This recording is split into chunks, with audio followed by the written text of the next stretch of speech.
Hey everyone, welcome back to our study of Acts as we continue Paul's apologia, or his apology, as he stands in front of those who were accusing him, as well as in front of the Romans or the Gentiles to whom he has been handed over. So let's begin with our prayer and we'll jump right in. Let the words of our mouths and the meditations of our hearts be always acceptable in your sight, O Lord, our strength and our Redeemer. Amen. All right, so our lesson for today is Acts chapter 22, verses 17 through 29. After I had returned to Jerusalem, and while I was praying in the temple, I fell into a trance and saw Jesus saying to me, "Hurry and get out of Jerusalem quickly, because they will not accept your testimony about me." And I said, "Lord, they themselves know that in every synagogue I imprisoned and beat those who believed in you. While the blood of your witness Stephen was shed, I myself was standing by, approving and keeping the coats of those who killed him." And he said to me, "Go, for I will send you far away to the Gentiles." Up to this point, they listened to him. But then they shouted, "Away with such a fellow from the earth, for he should not be allowed to live." While they were shouting, throwing off their cloaks, and tossing dust into the air, the tribune directed that he was to be brought into the barracks, and ordered him to be examined by flogging to find out the reason for this outcry against him. They had tied him up with thongs. Paul said to the centurion who was standing by, "Is it legal for you to flog a Roman citizen who is uncondemned?" When the centurion heard that, he went to the tribune and said to him, "What are you about to do? This man is a Roman citizen." The tribune came and asked Paul, "Tell me, are you a Roman citizen?" And he said, "Yes." The tribune answered, "It cost me a large sum of money to get my citizenship." Paul said, "But I was born a citizen." Immediately those who were about to examine him drew back from him, and the tribune also was afraid, for he realized that Paul was a Roman citizen and that he had bound him. All right, so we'll say a couple of things about where we left off yesterday. So, Paul, as he is giving his speech to the Jews who were ready to kill him in front of the barracks of the Roman soldiers, gets them to be quiet. And as I shared yesterday, basically he offers to them a classic rhetorical speech called an apology. And we heard the first two parts of the apology yesterday. The first part is the exordium, which is when a speaker connects himself to the audience in some way. And in this case, Paul speaking to them that I am a Jew born in Tarsus, brought up under the feet of Gamaliel, and all of these things.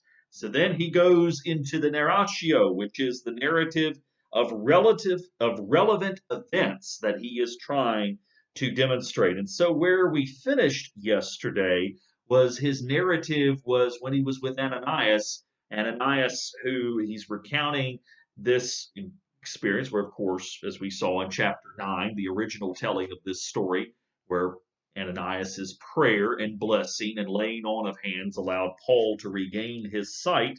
But then there's a little bit of, and I say embellishment not in a pejorative sense, but just a little more fleshed out part of this story than what we saw in chapter 9 when Ananias is speaking to him and saying to him, "You will be the witness of God to all the world of what you have seen and heard." And remember, I told you that witness, that word is the word martyr, or the Greek term martyr, which I remind you again, witness is not, or martyr in that sense does not mean necessarily one dies, but rather that by one's life and sometimes by one's death, it is a witness to the power of God.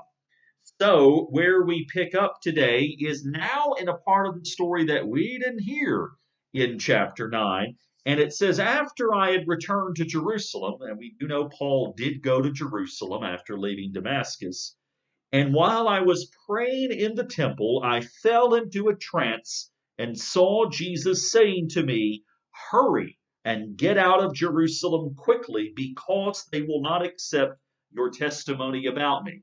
And again, if you go back to Paul's conversion in chapter 9, we know that he does get challenged by the Jews in Jerusalem, and they have to basically ferret him out of Jerusalem, just like he had to be whisked out of Damascus by the dark of night over the wall, in order to not become subject to the plots of the Jews back then. So some parallels working here in the mind of the reader, because obviously the plots of the unrepentant Jews are very much here at play in front of our eyes in this very passage. But there was no vision experience recounted back in Acts chapter 9. So, in essence, Paul is saying not only did he have a vision of Jesus on the road to Damascus, which we already knew, but he also had another one of him in the temple. And so, I repeat my mantra: whenever something is a slightly different detail, in this case, fairly significant detail that is altered from the original story, what is being communicated here? And it goes back to the fact that Paul's vision is about commissioning him to do this work of being the prophet like Jesus, as Robert Wall has said throughout his commentary, as Luke Timothy Johnson and others have said throughout their commentaries, these different scholars, very well renowned, who said that, like Jesus, Paul is going forward to all the towns and villages to proclaim the good news of God through Jesus Christ. His sphere is beginning to increase. And so, this vision experience that he's relating to the Jews who are trying to kill him, um, he goes and explains to Jesus in this vision that they know what I did, that I imprisoned the people of this way, and I even was a witness. Notice the ironic use of that word. I was a witness to the witness Stephen, which it says in verse 20 calls him a witness, while it says Paul was there as a witness of those events. Very intentional and very powerful use of that word witness. And he says, by the blood of your witness Stephen, as it was shed, I myself was standing by, approving and keeping the coats of those who killed him, which again, we know that from the story of Stephen. And then Jesus answers him in that vision, go, for I will send you far away to the Gentiles. So, in essence, what you can imagine the audience here hearing, these Jews who are riled up and angry already because they think he's denigrating the traditions of their people. They hear Paul say in his narrative part of this that he has done these things, and he has now also talking to God, i.e., Jesus in this story, which obviously for the Jews, the Jews that are here with him, they don't. This is not a similarity. They see one here, one here. Jesus is an interloper from their perspective.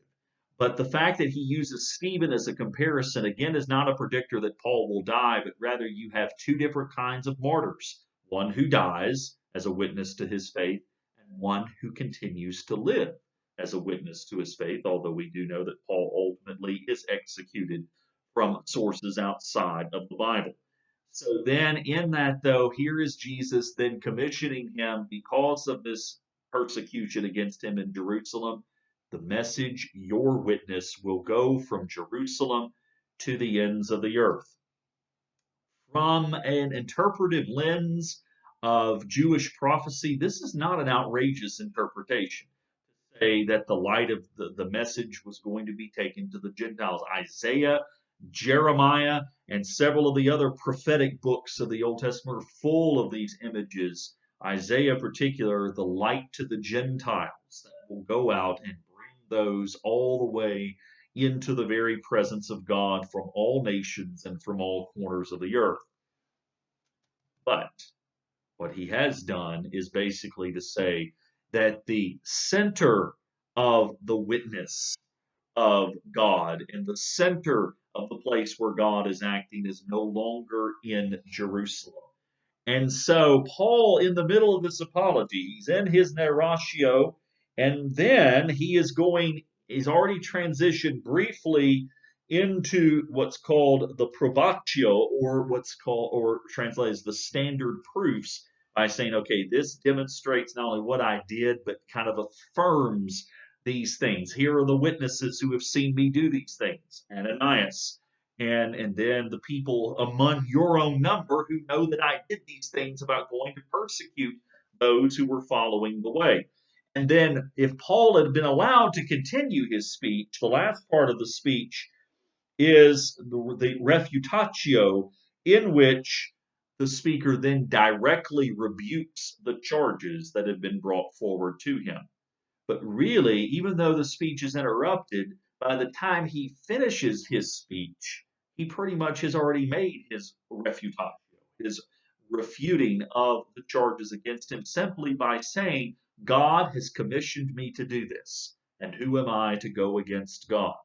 And in many ways, the Jews who are gathered here begin to condemn themselves, because now they not only disagree with Paul, but as we see, their violent outburst is such that they pretty much have proven that Paul, from the perspective of the law, from the perspective of the message of the house of Israel, is the one speaking in the right. So they essentially finish his speech for him. And I say that because it's just such a clever tool that Luke uses. It's not the only time he does this, it's just a very clear example here of when we've seen Paul's speeches interrupted, or we've seen Peter's speeches interrupted, people getting upset and angry.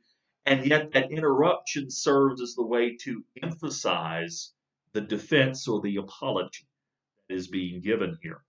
What really ticks them off, besides Paul's message here that going to the Gentiles and the fact it's not centered, it's grounded into this sense that we go back to Stephen, who's a good reference here. Stephen's criticism is that you were so obsessed with the temple, talking to the Jews who were opposing him, that if it doesn't happen in the temple, it's not of God.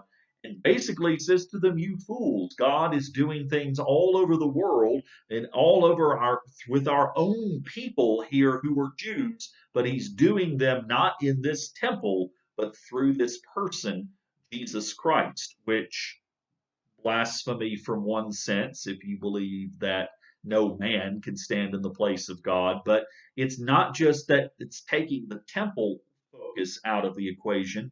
The mentality of many of the Jews and the Israelites before them was that that they were the only chosen people. Everything that God did had to happen through them.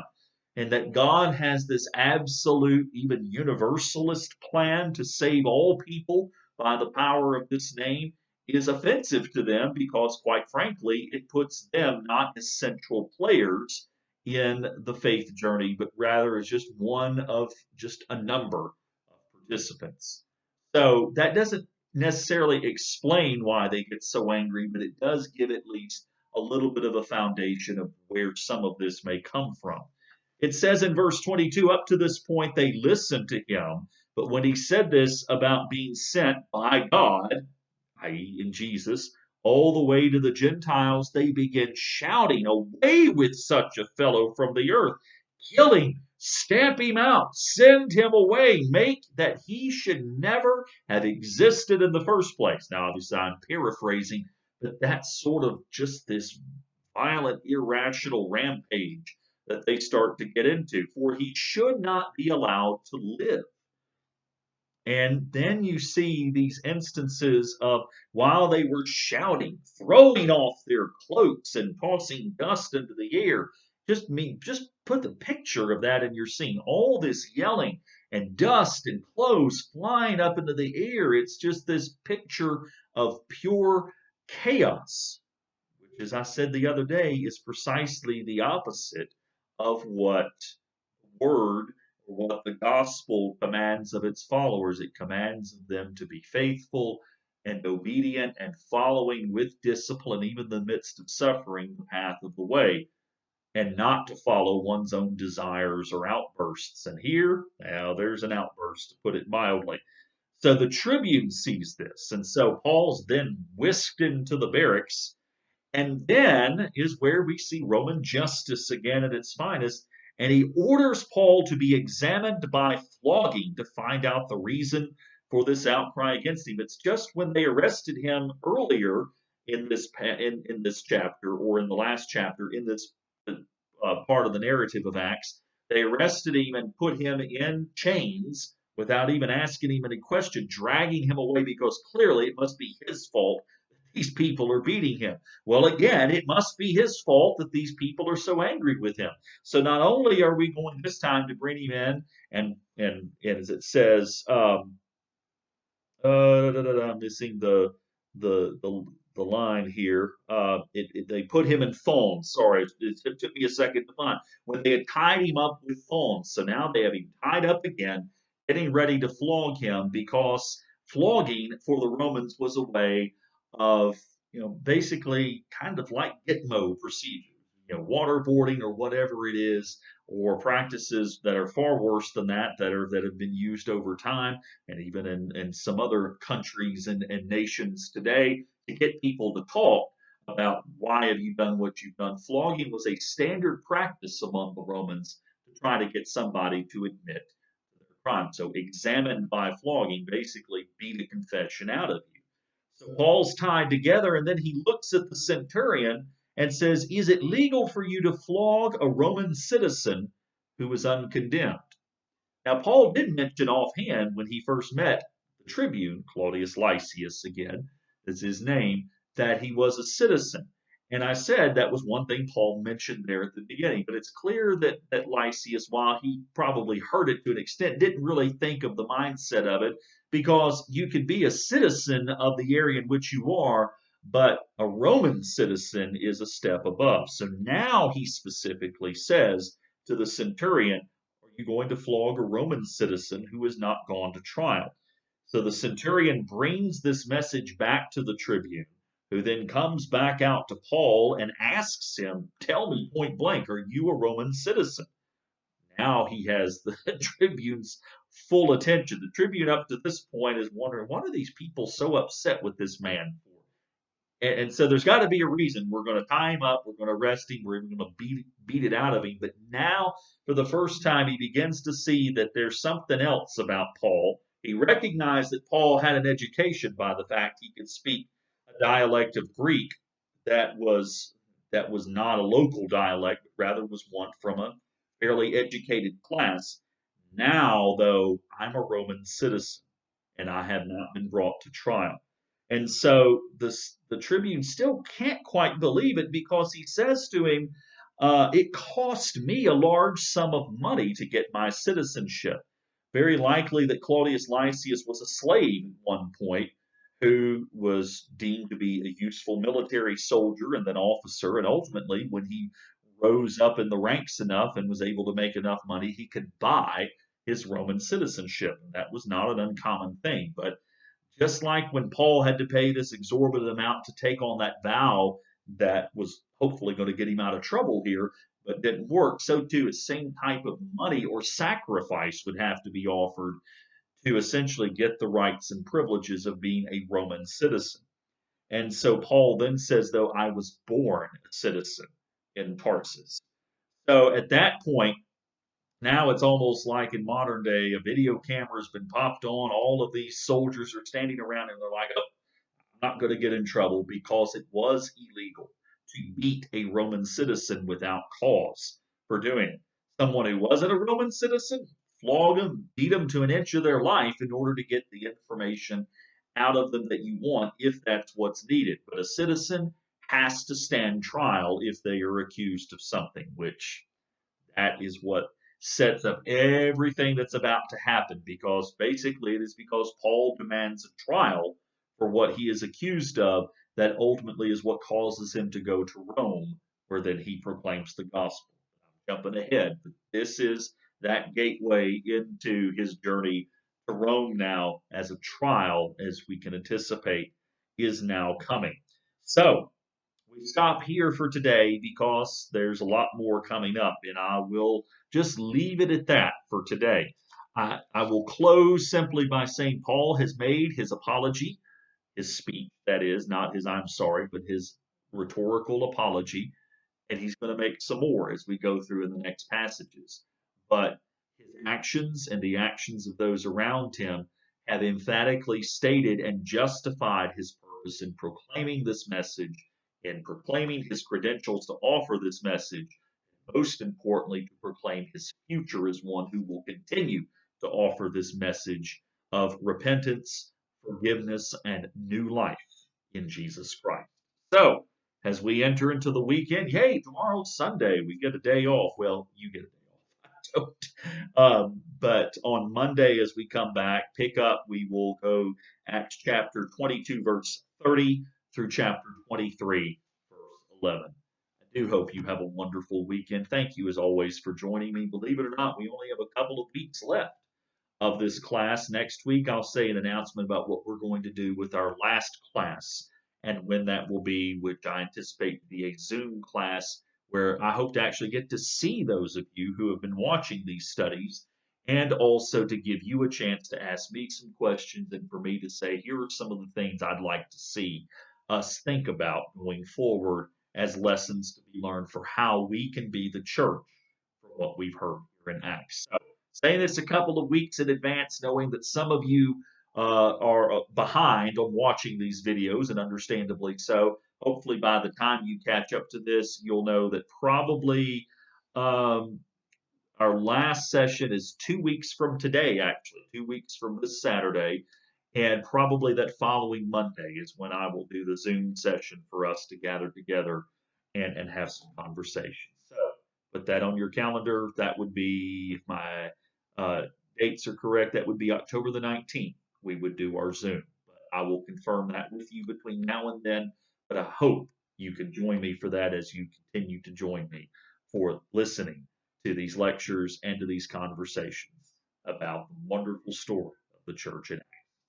Until Monday, take care and God bless.